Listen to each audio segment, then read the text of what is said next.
नमस्कार दोस्तों, मैं हूं रक्षित सिंह और आज बात कर रहे हैं कोरोना वैक्सीन की। आखिरकार कोरोना वैक्सीन का क्या है पाकिस्तान कनेक्शन और क्यों देश भर में कोरोना वैक्सीन को लेकर मचा हुआ है बवाल।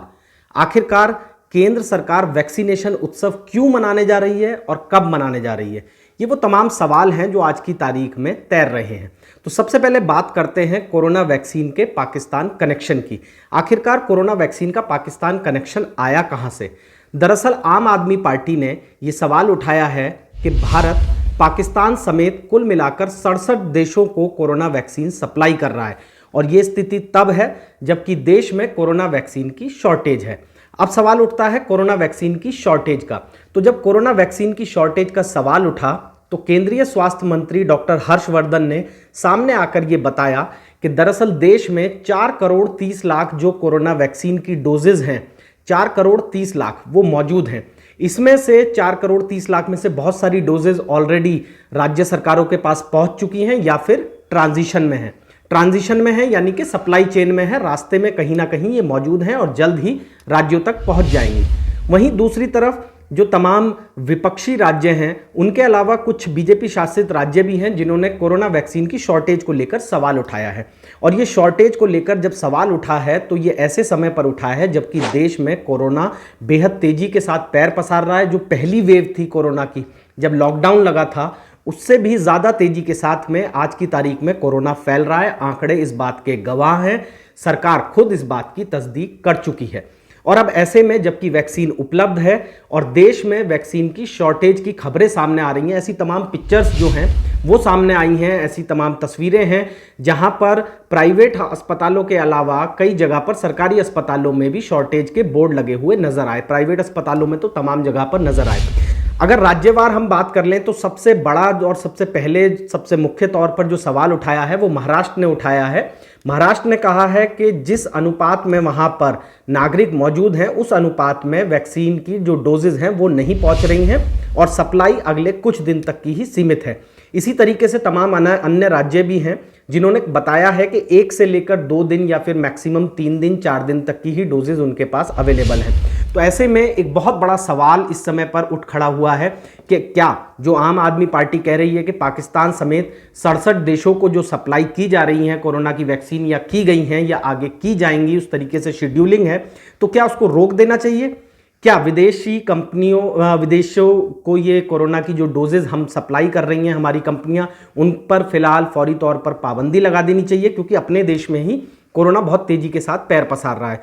इसको लेकर प्रधानमंत्री नरेंद्र मोदी ने भी एक जो मीटिंग है वो राज्यों के साथ में की, उनसे बातचीत की और साफ तौर पर यही कहा कि किसी भी तरीके की जो राजनीति है वो कोरोना वैक्सीन को लेकर नहीं होनी चाहिए। लेकिन राजनीति है तो जाहिर सी बात है कि हो रही है।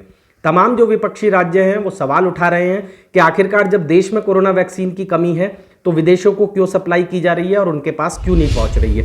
इसके साथ ही केंद्र सरकार ने अब वैक्सीनेशन उत्सव मनाने का फैसला लिया है। शब्द हो सकता है कि यह आपको सुनने में बड़ा अजीब लगे कि ऐसे समय पर आखिर उत्सव क्यों मनाया जा रहा है।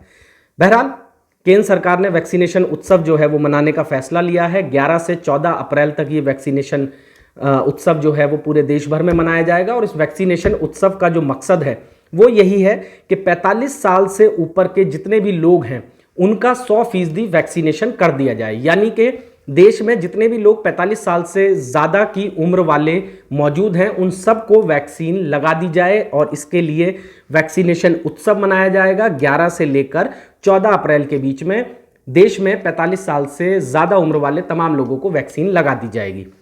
लेकिन सवाल जो हैं वो तो ज्यों के त्यों खड़े हुए हैं।